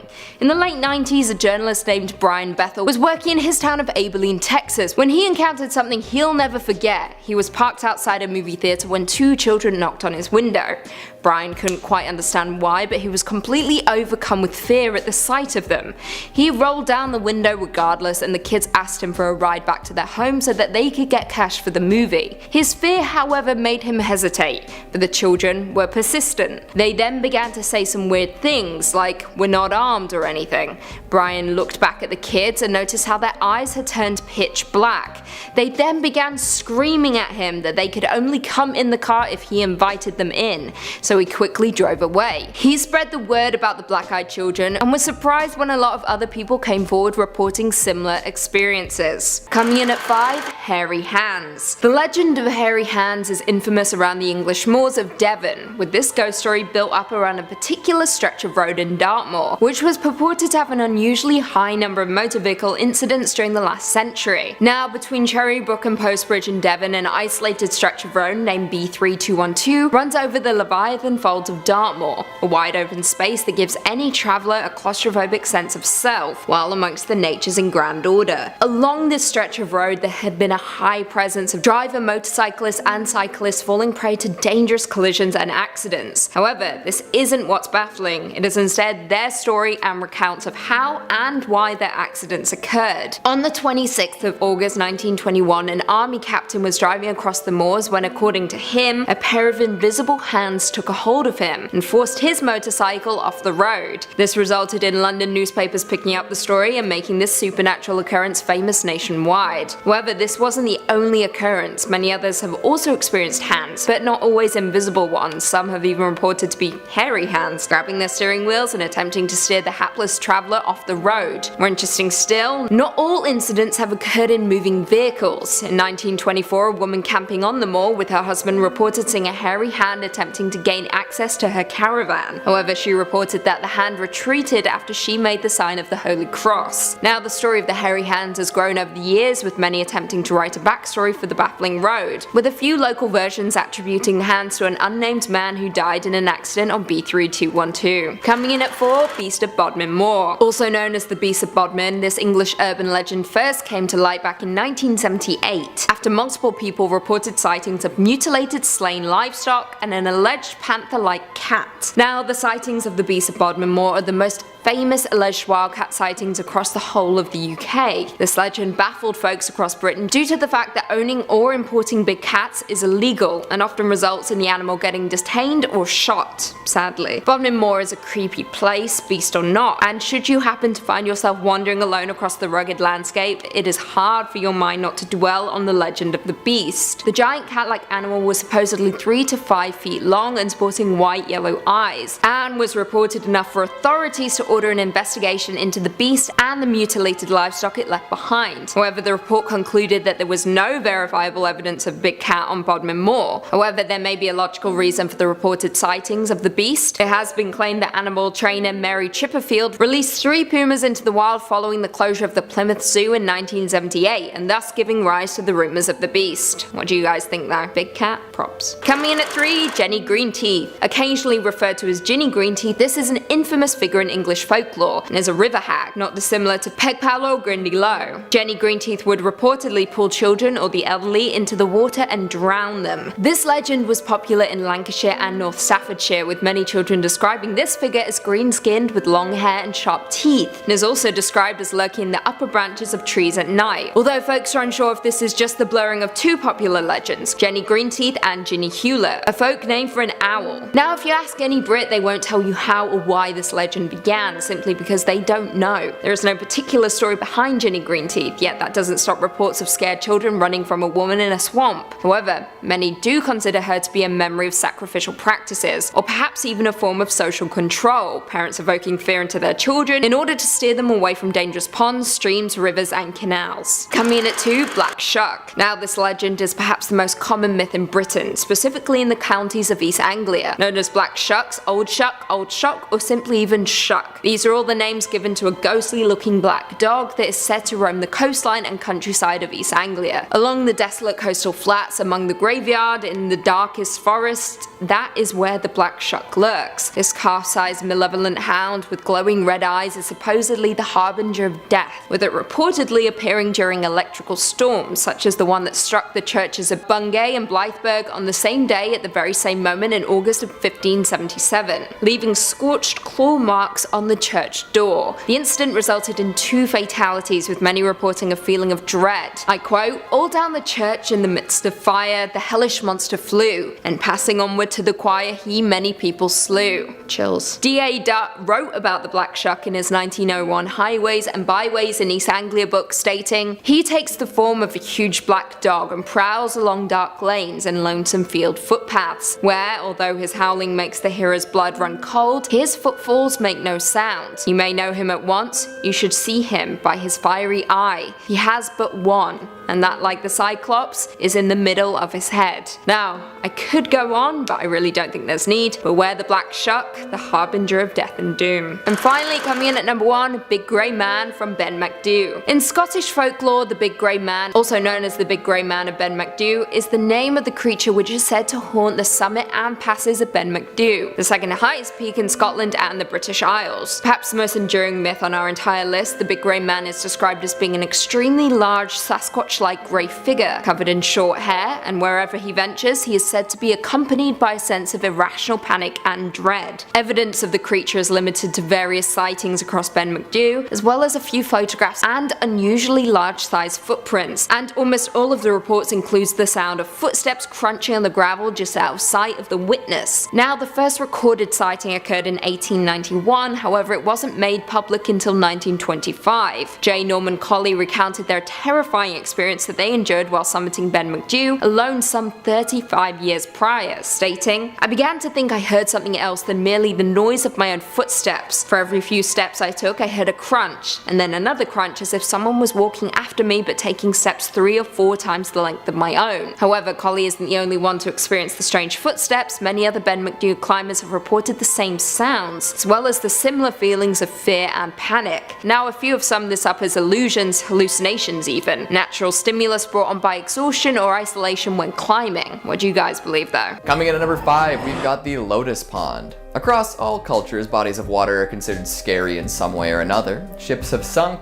people have drowned, bad weather has brewed, etc., etc. There's a certain mysticism to water, and we as human beings are fascinated by it. Of course, water on its own can't be scary. We've got to add something else to the mix. How about water plus adultery plus murder? Everyone's got to be afraid of at least one of those things. All classic themes. So here is the tale of the Lotus Pond. One day, a young woman was waiting for her boyfriend by a lotus pond. As she waited and waited, she got more impatient. He was making her wait, the bastard. After a while, she decided to look around and see if he had maybe been waiting for her at the wrong spot. During her search, she discovered something quite awful. Her lover was away loving someone else. As one might imagine, she did not take this news well. In a fit of sorrow, she threw herself into the lotus pond and drowned. Nobody knows what happened to her boyfriend, but I think it's safe to assume that the next time he walked by the pond, her spirit dragged him into the murky water. These days, it's said that if a couple plans to meet by the lotus pond, they'd better be very careful. The ghost of the girl will call out to any boy nearby, and if he even so much as looks towards the water, he'll be drowned. And that's what you get for even looking, you dirty dog. Now, the Lotus Pond has such a bad reputation that many folks refuse to go near it. And if you do decide that it would be a great spot for a picnic, you'd better bring your horse blinders. If you hear a girl calling out near this pond, don't respond, don't look, hell, don't even turn towards the sounds, unless you really, really like chilling below the water. Coming in at number 4, we've got the Poor, Poor Maid. Who's ready for some more adulterous urban legends? So this one's a little more macabre than the jilted pond dweller. This story comes from one of the preeminent Chinese supernatural writers, Gan Bao. Apparently his father was a bit of a womanizer and had maintained a long-running affair with one of the family's maids. This didn't sit well with Gan's mother, who begrudgingly allowed it to happen for years. However, when the father died, she decided to take revenge. The family had a tomb made for Bao's dad, meant to eventually house the mother as well, but when old Daddy-O was buried, the mother also had the maid buried with him, alive. That's some hardcore revenge right there, don't you think? For years, the maid remained underground in the tomb, unbeknownst to anyone other than the mother. Then, 10 years after the death of the father, the mother joined him in the afterlife. Gan Bao had the tomb opened up so they could place her body there as well, and came across an unpleasant surprise. Firstly, he never knew that his mother had the maid buried alive, so there's that little shock to start us off. But amazingly, she was still alive. Emaciated and weak for sure, but alive nonetheless. She was nursed back to relative health and questioned about her survival tactics. Had she been crawling out for sustenance and then returning to the tomb out of some self-flagellating guilt? Had she foraged for grubs and wastewater? In the end, the only explanation she could give was that the ghost of the father had brought her all she needed to survive for years. I suppose he felt bad that his wife had punished this young worker in such a horrible way. Nobody has seen any ghosts walking around with food and water near the tomb since, but folks definitely keep an eye out just in case. Coming in at number 3, we've got the last bus. In the same way that fears related to water and adultery cut across all cultures, it seems that late night public transit has a similar legacy, and really, why wouldn't it? Being in an enclosed space that is difficult to immediately exit late at night, traversing potentially unfamiliar terrain, is fertile ground for horrifying happenings. And just such a happening makes up the bones of this urban legend.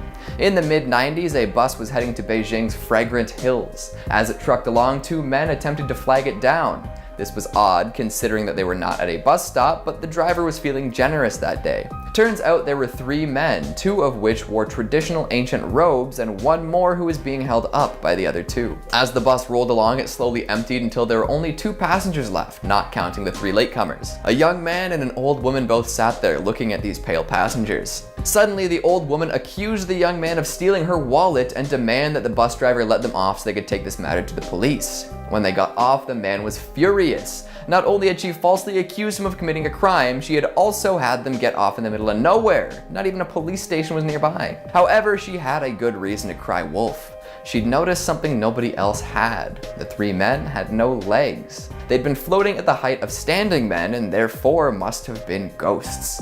Who knows what might have happened if they'd stayed on that late night bus with the 3 phantoms. Coming in at number 2, we've got Single Braid Road. What could be a reference to the shape of the road is actually a morbid description of a terrible death that supposedly occurred here. Let this be a lesson to you all. Don't jump from trains. Okay, I'll explain.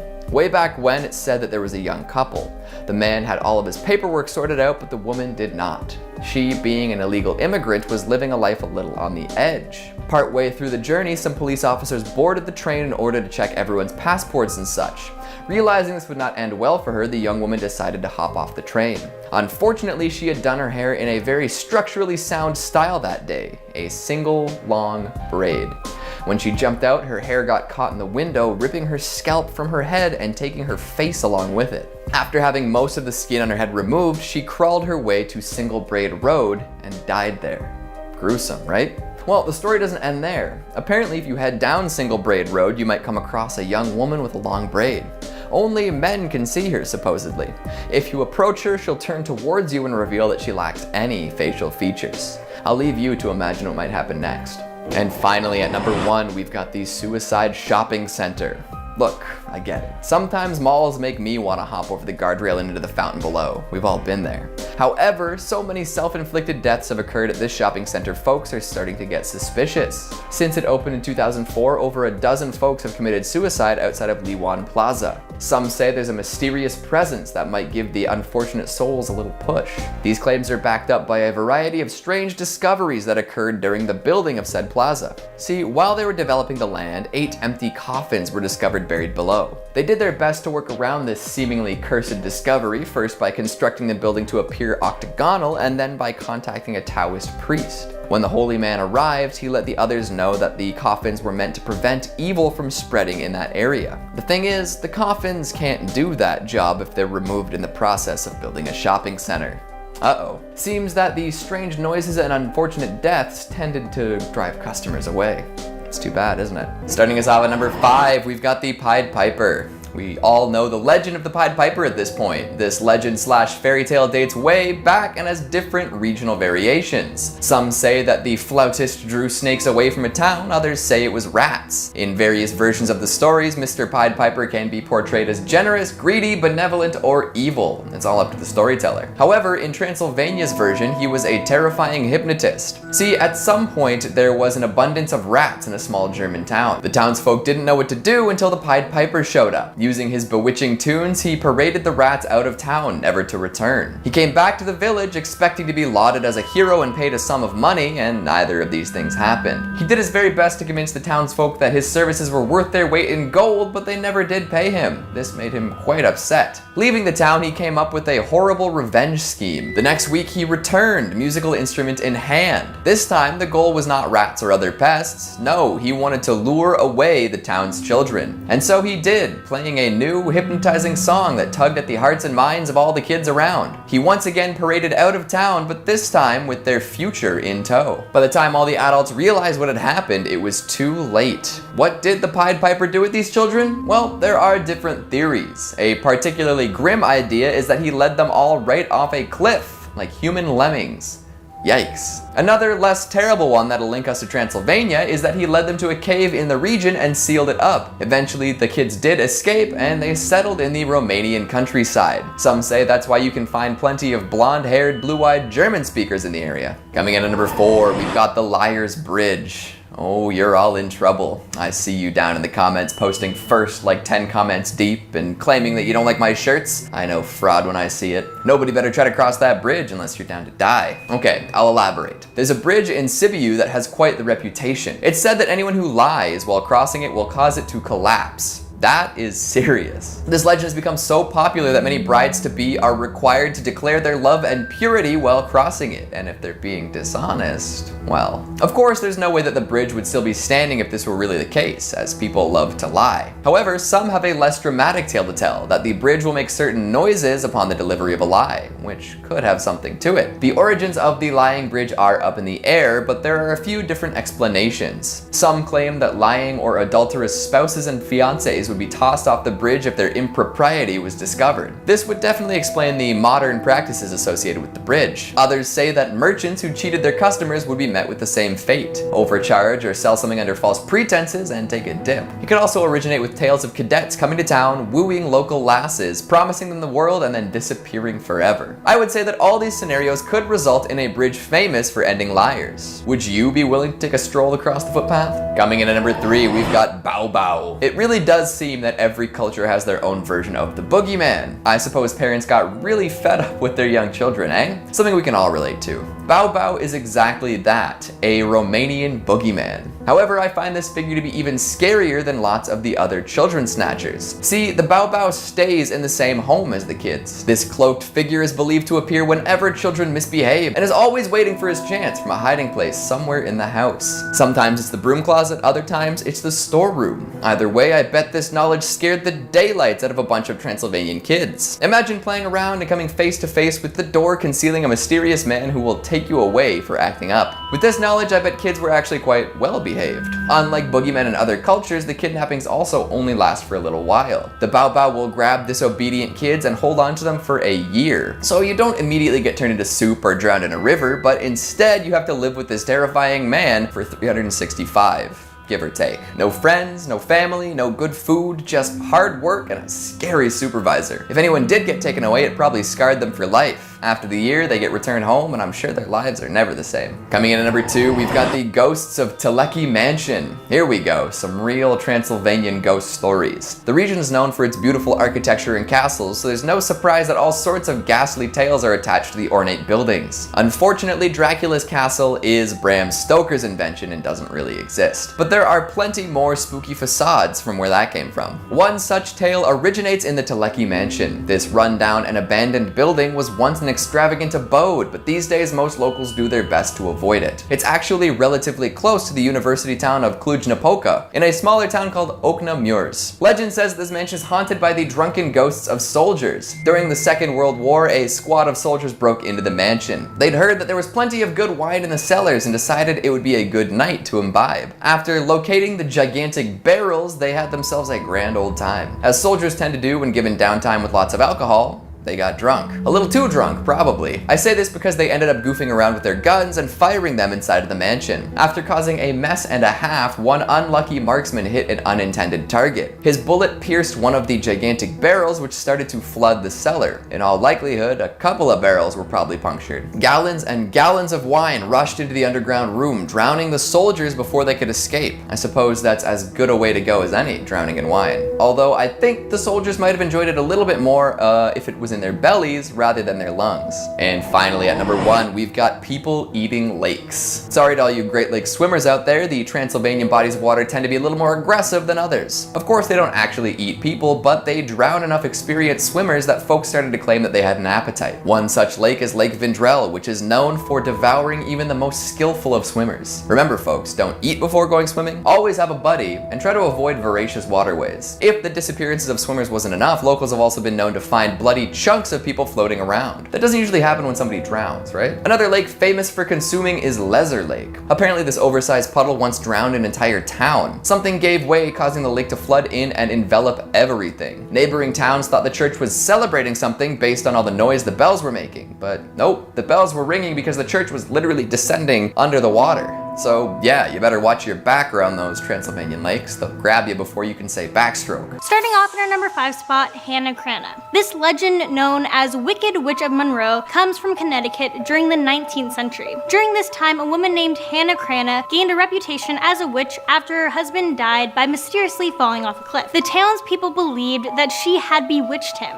People of the town also believed that she was casting spells on people she didn't like. Due to this reputation, Hannah kept to herself and grew old alone. Right before passing away at the age of 77, she asked to be carried down to the cemetery in her coffin by foot, not wagon, as it was traditionally done in those days. After she passed, the townspeople went against her wishes and tried to wheel her coffin down the hill, but they were unable to as the coffin kept falling off, so they were forced to carry it. When the townspeople returned to her home after the funeral, it was found to be engulfed in flames, sealing Hannah's reputation of witchcraft. And at number 4, Hell's Gate Bridge. This urban legend comes to us from Alabama, and there's not one, but 2 legends associated with this bridge. The stories surrounding this bridge began in 1950s after a young couple was driving over the bridge when they somehow drove their car off the bridge one night, and sadly they both drowned. So the first legend of this now haunted bridge says that if you drive your car to the middle of the bridge and turn off the lights, the ghosts of the couple who drowned will magically appear in your car and leave a wet spot in the seat. The second legend says that if you're driving over the bridge and look over your shoulder, when you're halfway across, the scenery behind you turns into a portal of hell engulfed in flames.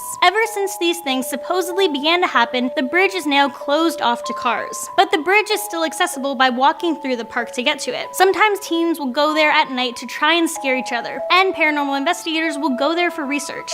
Yeah, I definitely will not be going to this bridge anytime soon. At number 3, Slaughterhouse Canyon. Here we have an urban legend from Arizona. This comes all the way back from the 1800s during the gold rush. During this time, there was a very poor family who lived down in the canyon. One day, the father went into the canyon for food as he would normally do, only this time he didn't return. So it said the family slowly started to starve and descend into madness. The mother was unable to witness and listen to her children crying anymore, so she put on her wedding dress, murdered her children, and then threw them into a nearby river. The next day it said she died due to starvation. Legend has it that if you go down to Slaughterhouse Canyon at night, you'll hear the loud cries of this mother who lost her mind. Coming in at number 2, Charlie No Face. This urban legend is coming from Pittsburgh, Pennsylvania. Charlie No Face was a cautionary tale for children. Parents told their kids that Charlie was a man who was foolishly playing around with some nearby power lines when he had an accident which caused his face to become severely burned. Parents told this story to their kids to keep them from messing around with exposed electricity. Charlie No Face was said to lurk around in abandoned train tunnels at night and made electricity flicker with his presence. He was also said to wander dark alleyways and deserted country roads late at night as well. This urban legend is actually based on a real-life man. His name wasn't Charlie though, it was was Raymond Robinson. He had suffered a severe accident involving a dose of 1,200 volts on an electrical trolley bridge when he was a kid. His eyes were cooked in their sockets, his nose was burnt off, and his left arm was destroyed up to the elbow. This amount of electricity should have ended up killing him, but luckily it didn't. Because he didn't like people to see him looking like this, he would only go out at night. But unlike the legend, Raymond didn't do any type of haunting at all. He was actually very friendly to people he would come across. And in at number 1, backseat killer. In this legend, we have a woman in Indiana who was driving home late one night after having some drinks with her friends. She was driving on a secluded highway when she noticed a pair of headlights coming up behind her. At first, it seems although the car is going to pass her, so it pulls up beside her. She notices a man is driving the car, but then almost immediately he pumps the brakes and goes back to following behind her. And right away, she gets extremely nervous. I mean, you can't blame her. Here she is driving in a secluded area, not another car in sight, and then this man is just following her. The man then speeds up and gets dangerously close to her back bumper, and he starts flashing his lights. At this point, the female driver is freaking out. She doesn't look back and she just rushes to get home. The car follows her all the way to her house, the whole way flashing his lights and even putting his high beams all the way up until they are in her driveway. Once home, she runs from her car to the front door. Once at the door, she looks back and she sees the man get out of his car and he is running towards her. He notices that she's nervous, so he stops and he yells at her to call the police and lock her door. When the police arrive, she finds out the reason the man was really following her home. Turns out the man behind her was actually trying to save her. You see, when he pulled up beside her to switch lanes, he saw the silhouette of a man with a butcher knife rising up from the back seat. I'm not gonna lie, I watch way too much Criminal Minds and like true crime shows, so I'm always scared if I'm out late at night, someone is going to be like hiding in my back seat.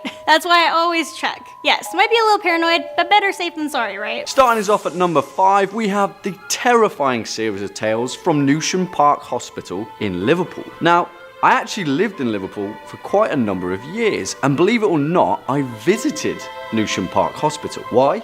Well, I was young and stupid, and I've since learnt better. Originally built as a chapel in 1873, Newsham Park Hospital saw a series of incarnations during its construction. Firstly, it was an orphanage for sailors' children, but then in 1879, it was converted into a sanatorium, an asylum for the clinically insane. Finally, after the fallout of 2 world wars, the site became Newsham Park Hospital, and the infamous location of hundreds of reported ghost sightings. Now, if you ask any of the Liverpudlian locals what the most haunted building in town is, they'll all point you to Newsham Park Hospital. The most commonly reported legend is that of the ghost of a small female child who roams around a particular top floor corridor. Some believe that she was spotted in this very photograph, and if that is indeed the case, then I won't be going back to Liverpool anytime soon. Bringing it in at number 4, we have the Beast of Bodmin Moor. Hey, that rhymed. The Beast of Bodmin Moor has been driving the population of Cornwall up the wall ever since the first purported sightings in 1978. The tale began with the occasional reports of mutilated and slain livestock found by Cornish farmers. Perplexed at the fact that their cattle were dropping like flies, the locals started to look for answers. The wounds inflicted to the livestock appeared to be too deep and wide for any local wildlife like foxes and badgers, and the signs began to point towards the actions of a big cat, particularly a panther-like cat. Rumours began to surface of the incredibly likely possibility of alien big cats finding their way into the British Isles. People began hypothesising that wealthy collectors had imported leopards, panthers and jaguars as part of their private zoo collections, which had later either escaped or been set free. The idea being that, well, if you illegally owned a giant leopard, you wouldn't exactly inform the police about it. In 1995, an official investigation reported that there was no verifiable evidence of any exotic felines on the loose in Britain, and that the slain farm animals were more than likely attacked by a local species. But, well, less than a week after the report was released, a small boy discovered a large cat's skull lying about a river. It measured around 4 inches long and 7 inches wide and possessed 2 incredibly sharp canines. Now, the authenticity of this has later been disputed, but now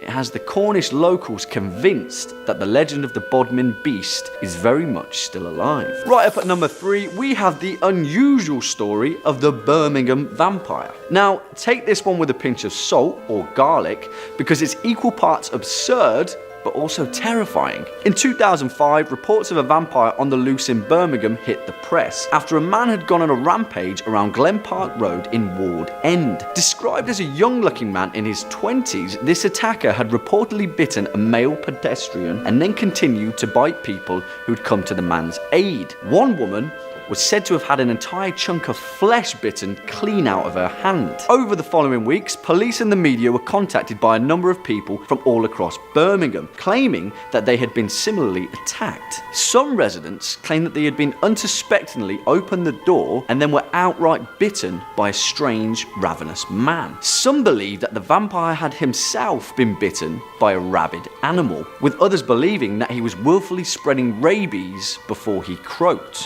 Whatever he was, he definitely left a terrifying impression on the good people of Birmingham, my people. Wrapping it up at number 2, we have the crying girl of King's Cross Station. Heading over to the Big Smoke of London, the urban legend of a young woman who roams the corridors of King's Cross Tube Station has been actively reported since the late 80s. She is described as a modern-looking young woman with long brown hair and dressed in jeans and a t-shirt. People have reported hearing sobbing uncontrollably, weeping with her arms outstretched and screaming at passers-by. An inconceivable number of people have seen the crying girl, but whenever they have tried to comfort her, she disappears completely into the crowd and vanishes. Now, this urban legend is tied to a tragic event that happened in 1987, where a pedestrian had carelessly dropped a lit match whilst riding the escalator. The resulting fire was devastating, spreading rapidly through the station and killing 31 people, as well as trapping hundreds of others underground. Some say that the crying girl is a cautionary tale, harking back to the tragic fire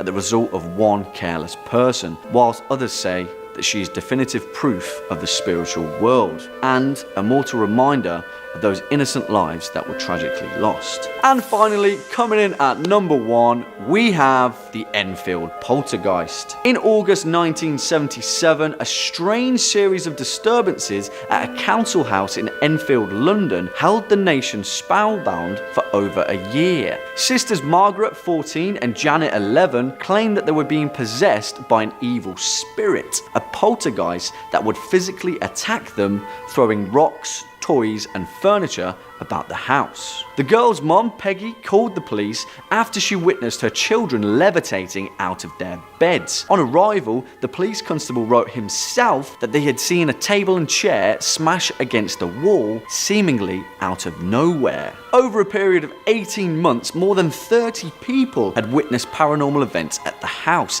including police officials, neighbours, psychic researchers, and journalists. They reported strange, disembodied voices, guttural chanting, flying furniture, and heavy objects being thrown around the house. The Enfield haunting left experts on both sides of the spectrum completely perplexed, with famed paranormal investigator Ed Warren convinced that the events were proof of the demonic realm. Whatever happened, the story of the Enfield poltergeist remains an urban legend lodged deep in the psyche of British society, and a reminder that even your own home can hold a haunting.